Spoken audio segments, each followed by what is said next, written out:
नमस्कार, स्वागत है आपका आई इंडिया की खास पेशकश सीतापुर देख रहा है मैं।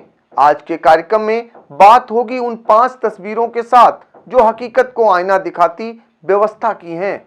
नए साल यानी वर्ष 2021 में रेलवे सीतापुर लखीमपुर ट्रैक पर नई इलेक्ट्रिक ट्रेनों की सौगात देगा।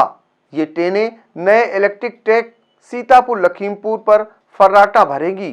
शनिवार की शाम को इस रूट पर सीतापुर जंक्शन से लखीमपुर तक ट्रायल इंजन दौड़ाकर नई लाइन चेक की। 90 किलोमीटर प्रति घंटा की रफ्तार से दौड़ाए गए ट्रायल इंजन ने सीतापुर लखीमपुर तक सफर महज 40 मिनट में किया। पहले चरण में ऐशबाग सीतापुर जंक्शन तक विद्युतीकरण कार्य पूरा करने के बाद फरवरी माह में नए इलेक्ट्रिक ट्रैक का संचालन शुरू किया गया था। ये कार्य पूरा होते ही आरबीएनएल ने द्वितीय चरण में मार्च माह में सीतापुर लखीमपुर तक विद्युतीकरण कार्य शुरू किया था, पर मार्च में दुनिया देश में फैले वैश्विक कोरोना वायरस के चलते विद्युतीकरण कार्य ठप हो गया था।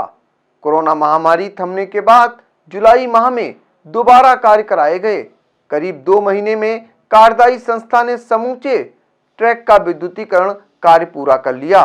कभी शहर के चौराहे अपनी मनोहारी छटा बिखेरते थे, लेकिन अब रखरखाव के अभाव में उनकी रौनक गायब हो गई। हाल ये है कि चौराहों पर फाउंटेन में जमा पानी में काई लग चुकी है। आहिस्ता आहिस्ता पाइपलाइनें चोरी हो रही हैं, लाइटें भी खराब हैं। ऐसे में लाखों की लागत से निर्मित यहाँ के चौराहे बस सूरती बिखेर रहे हैं। शहर को खूबसूरत बनाने को तत्कालीन समाजवादी पार्टी की सरकार में यहाँ के 4 चौराहे चयनित हुए थे। इनमें लालबाग चौराहा, रोडवेज, जीआईसी चौराहा व जिला अस्पताल शामिल हैं। कार्यदायी संस्था आवास विकास परिषद ने भारी भरकम रकम से इन चौराहों पर फाउंटेन बनवाए थे। साथ ही उन्हें रंग बिरंगी लाइटों की रोशनी से नहलाया गया था। शुरुआती दौर में तो इन चौराहों ने लोगों का खूब आकर्षण चुराया, लेकिन रखरखाव के अभाव में इनकी सूरत बदरंग हो गई। चौराहों पर बने फाउंटेन बदरंग हैं, लाइटिंग भी खराब पड़ी है। ऐसे में सभी चौराहे बेरौनक साबित हो रहे हैं। देश भर में किसानों का आंदोलन उबाल ले रहा है।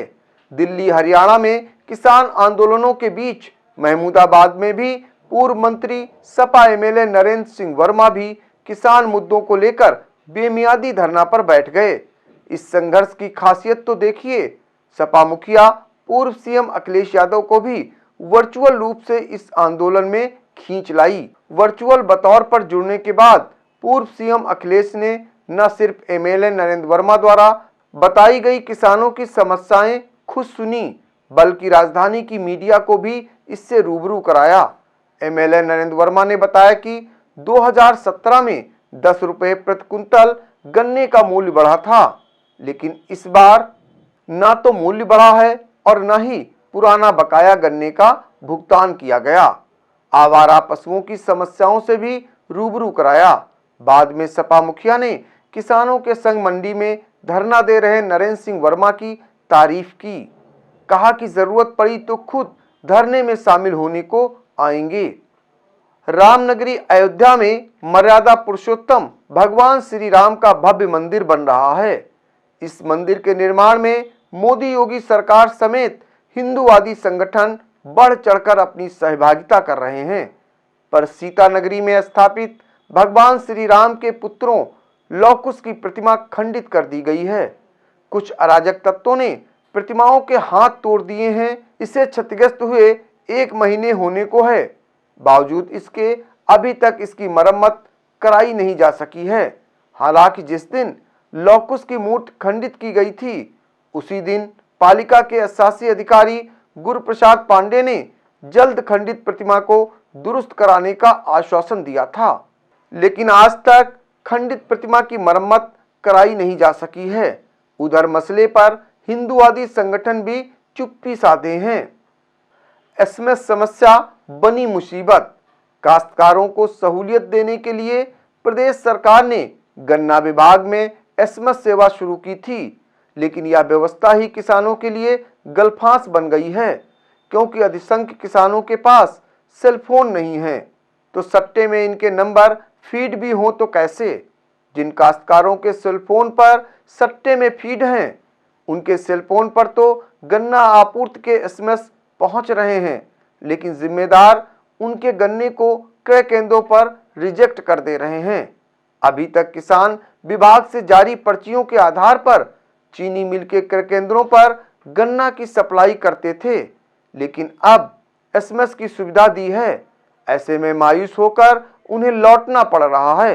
तो यह था हमारा खास कार्यक्रम सीतापुर देख रहा है। अगली बार फिर इसी समय मिलेंगे 5 नई तस्वीरों के साथ। तब तक के लिए हमें दीजिए इजाजत। देखते रहिए आई इंडिया।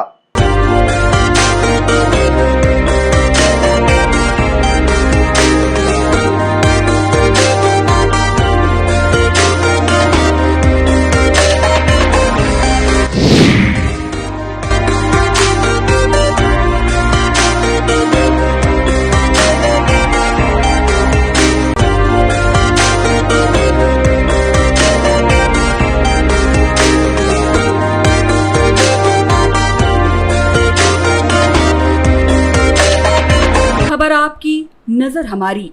देखते रहिए आई इंडिया।